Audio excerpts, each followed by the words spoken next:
Eu doei tudo que eu tinha para a igreja. Quando eu tinha 6 aninhos de idade, os meus pais morreram num acidente de carro e eu fui morar com os meus avós. Os meus pais, eles já tinham casa, carro e tinham herança para deixar para mim. Avô é avô, né? Avô e avó tem tanta bênção. Eu fico vendo história às vezes de um avô e uma avó que não amam o neto. Eu fui tão amada que parece que é mentira, que existe mesmo vô e vó que não amam os netos.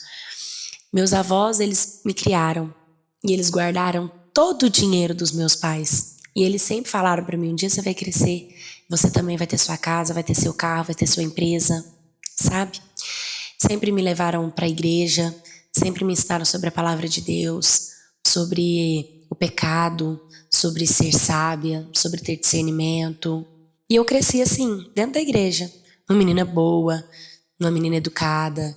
Cheguei a fazer parte do Ministério Infantil por um tempo, ajudando ali as líderes da igreja com as crianças na parte da recreação.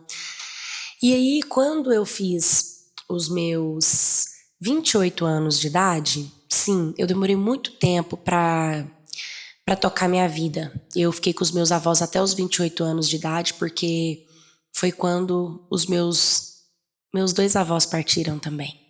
Foi muito difícil para mim, porque eu já não tinha meus pais, eu não tive irmãos, eu não tive tios. Na verdade, eu tenho um tio, mas ele mora um pouco afastado, nunca fui muito próximo, então eu não considero tanto assim. Talvez porque eu não me sinta considerada também. E quando eu fiz 25, meu avô começou a ficar doente. E aí, quando eu fiz 26, o meu avô morreu. E pouco tempo depois, a minha avó também se foi. Eu acredito naquele ditado que um amor, quando ele acompanha o outro, é realmente até que a morte o separe. Porque só foi eu morrer que o outro foi também. E eu sempre vivi a minha vida muito em prol dos meus avós, assim, porque eles me criaram, eles me educaram, eles me deram tudo. Então, quando eu comecei a trabalhar, com 20 e poucos anos, eu ajudava em casa. Eu queria estudar, eu queria fazer faculdade e eu queria trabalhar, ter meu dinheiro. Eu já tinha minha herança, meus avós falavam para mim: guarda seu dinheiro para quando você for realmente abrir o seu negócio, você ter certeza daquilo que você quer fazer, sabe? E aí eu comecei a trabalhar e eu não focava em relacionamento, em nada do tipo.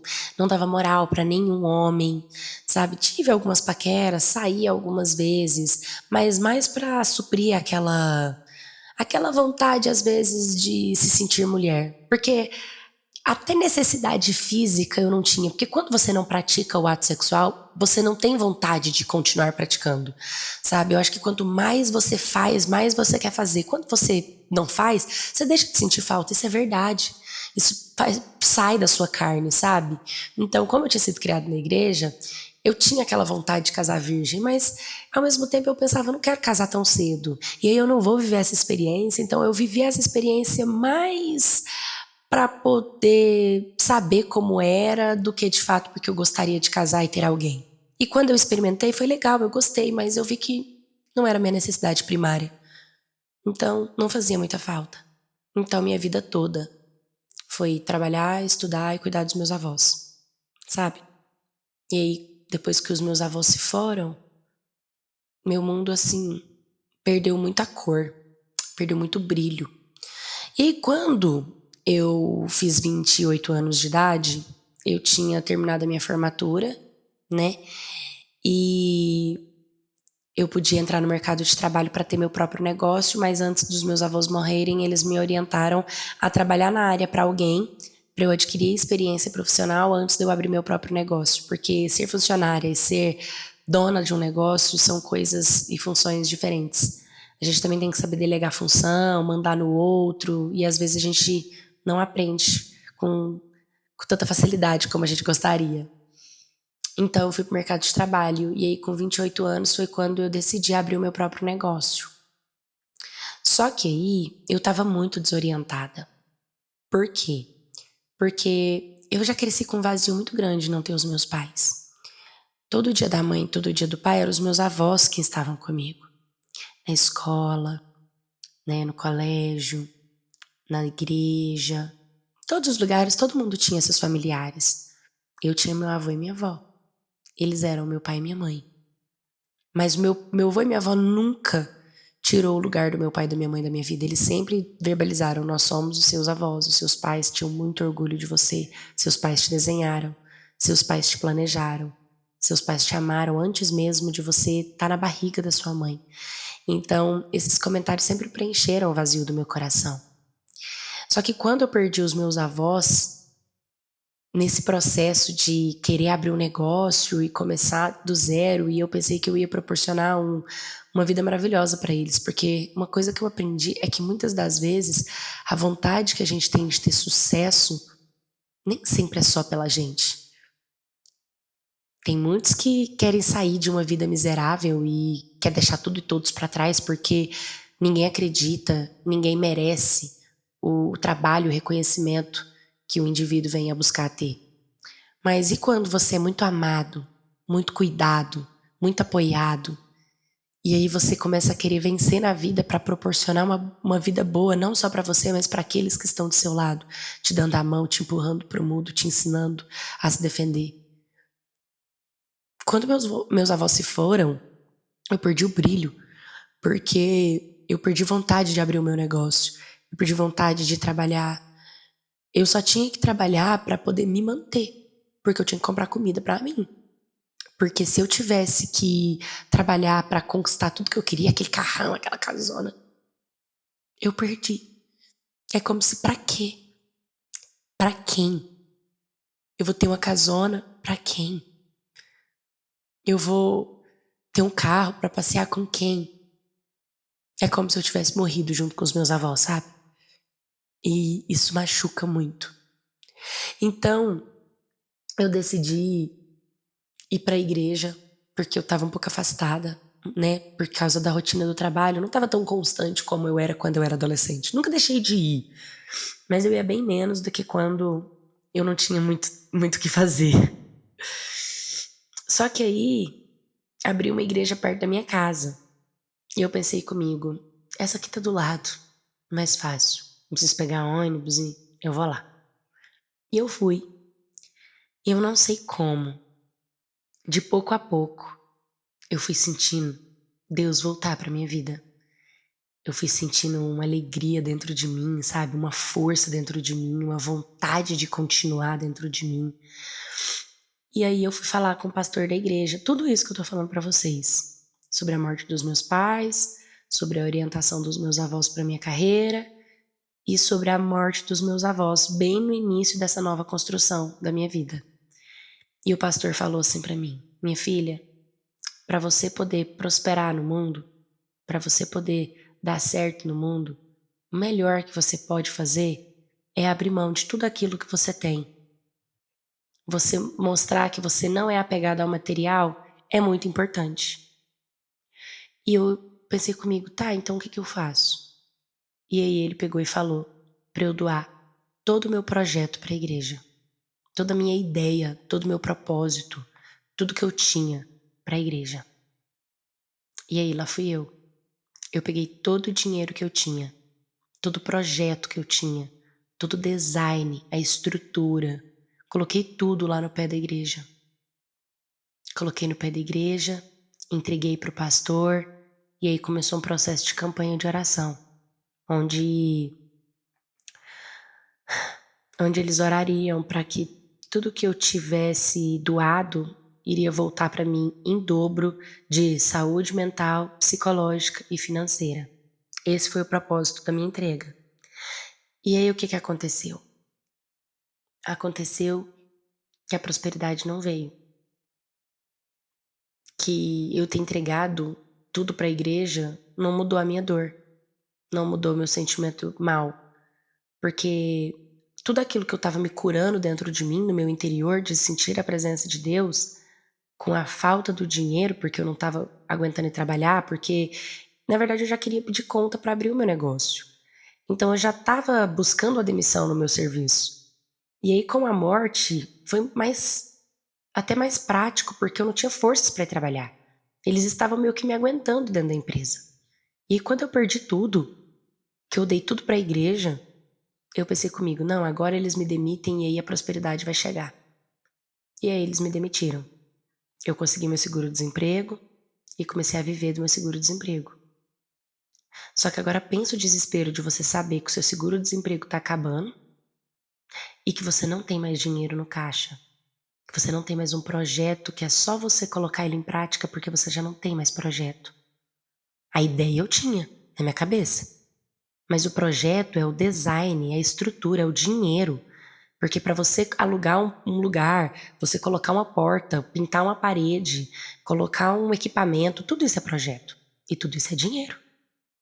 Entendeu? Então, quando eu falo de dar tudo, é dar todo o meu futuro, daquilo que eu acreditei que eu teria em dobro. E aí, com o meu seguro-desemprego acabando, sem o meu dinheiro no banco para poder desenvolver o meu projeto, eu comecei a entrar em desespero. E aí eu fui até a igreja e comecei a falar: pastor, e aí? Fui demitida, já tem meses que eu tô no meu seguro-desemprego, daqui a pouco vai acabar, eu preciso tocar o meu projeto, tô começando a sentir que agora eu tô com força, eu acho que eu tô pronta pra começar. E ele falava: calma, Deus vai te dar, Deus vai te retribuir. E eu sei, pastor, mas é que se meu dinheiro acabar, como que eu faço? Não, minha filha, fica tranquila, fica em paz. No próximo mês, pastor, e aí? Pastor, será que Deus vai lembrar de mim? Pastor, será que Deus vai me dar? Não, minha filha, calma, Deus não esquece daqueles que são seus. Pastor, e agora? Pastor, e aí? Pastor, o que que eu faço? E foi quando ele disse pra mim: você tá se sentindo pronta? Falei: eu tô. Aí ele: você tá sentindo força dentro de você? Falei: bem mais. Eu tô me sentindo pronta, eu tô me sentindo forte. Ele falou: então pronto, então você já recebeu aquilo que era da sua promessa. Porque você estava fraca, você chegou aqui acabada, desacreditada. E olha como você tá saindo reerguida daqui. E aí eu falei: ah, mas espera, então a minha paz de espírito, ela foi comprada pelos meus bens materiais? E ele me disse: aquilo que é santo não precisa de material nenhum, não é materialista. Se você sente o Espírito Santo dentro de você, então você tem que mostrar desapego. Eu entendi ele, mas eu não entendi como que isso poderia me ajudar. Eu poderia apenas ter ido à igreja e talvez a minha paz de espírito teria voltado, não? Apenas uma presença, uma palavra, uma comunhão, um abraço, palavras de afirmação já teriam me ajudado, não? Eu precisei de dar tudo que era meu. Aí foi onde eu vi a burrada que eu tinha feito. Aí onde eu vi que, por mais que a gente dê dízimo e que a gente ajuda as pessoas, a gente precisa ser racional. A gente não pode pegar uma bolada na nossa conta bancária e mandar para a conta do pastor acreditando que assim Deus vai salvar, que Deus vai me dar, que Deus vai fazer. Antes eu tivesse feito um projeto social, tivesse ajudado uma ONG, um asilo. E eu fiquei pensando nisso, nossa, tem um asilo que ele é muito conhecido aqui na cidade e que tem tanto velhinho bonitinho lá. Eu poderia tanto ter doado para eles, assim, eu teria até ido como voluntária para estar ali do lado, abraçando aquelas pessoas. Quem sabe, né, eu não teria sentido mais a presença dos meus avós. Teria preenchido essa carência e esse vazio dentro de mim. E aí lá fui eu procurar emprego de novo quando acabou meu seguro-desemprego, começar a minha vida do zero. Tentei falar com o advogado para processar o pastor e o que ele me disse foi: pastor pode ser charlatão o tanto que for, mas ele te ameaçou? Não. Ele te prometeu alguma coisa por escrito, papel, documento, WhatsApp, e-mail? Não. E você fez o depósito assim, porque você quis, você abriu sua conta bancária, você colocou o valor, você colocou sua senha e você transferiu para ele? Foi. Tem como. Justiça não trabalha com achismo. Eu não consegui recuperar meu dinheiro do pastor. Eu tive que arrumar um emprego. Eu tive que começar do zero. Graças a Deus, eu sempre fui muito trabalhadeira, muito focada. E aí no meu trabalho foi questão de tempo para subir o meu cargo, aumentar o meu salário, verem que eu faço as coisas com qualidade, que eu entrego, que eu tenho tempo disponível, que eu sou boa no que eu faço. Hoje eu frequento outra igreja. Eu também não abandonei Deus. Eu vou à igreja, eu oro, eu falo com Deus. Às vezes eu até tiro o sarro dessa história. E hoje eu consigo contar essa história até com mais leveza, porque na época eu fiquei tão mal por ter perdido tudo. Era muito dinheiro. Muito dinheiro. Muito. A gente fala de dinheiro para abrir uma franquia, colocar uma clínica em frente ao shopping. sabe? Então, era um dinheiro que poderia ter sido muito melhor gasto. E eu simplesmente entreguei ele assim, de mão beijada. E hoje eu falo para as pessoas, não sejam tão obcecadas. Vai com calma, vai um pé de cada vez, vai com cuidado, seja coração, mas seja racional. E aí tem uma passagem bíblica que fala que o nosso coração é corrupto. A gente tem que tomar cuidado com ele. A gente tem que, também pensar com a cabeça. E eu não pensei. E fica de experiência pra vocês. Oi, minha Cats, tudo bem com vocês? Hoje eu trouxe essa história dessa mulher porque eu me senti próxima dela quando eu li essa história, né? Dela falando ali dos avós terem criado ela. Eu também fui criada pelos meus avós, mas eu tenho os meus pais, graças a Deus. Mas eu imagino a dor e o sofrimento dessa mulher. E na minha família também tem caso de tios que deram muito dinheiro pra igreja e perderam tudo o que tinha. E não é só um tio, eu tenho 2 tios que eu até tenho vontade de ir lá e pedir pra eles me contarem a história deles pra eu trazer aqui pro canal, que eu acho que eu vou fazer isso. Porque acontece. Gente, acontece. Cuidado com as promessas que te fazem. Essa promessa de dar tudo que você tem em prol de salvação, em prol de saúde. Cuidado. Deus opera milagres de outros formatos. Se você quer praticar a caridade, se você quer pagar o dízimo, faça. Mas faça com responsabilidade. Sabe? Você pode sim doar uma parte do seu dinheiro para ajudar crianças carentes, mas olha, você sabe o bem que você está fazendo e você não está comprando algo para si mesma, sabe? Você está fazendo de coração para o outro. Então, toma cuidado com promessas falsas. Se você também já caiu numa promessa falsa, seja de um pastor, seja de um guia espiritual, porque eu sei que também tem, me manda aqui, né, histórias, canal de @paula@gmail.com, curta, comenta, compartilha, se inscreva, um beijo e até o próximo vídeo.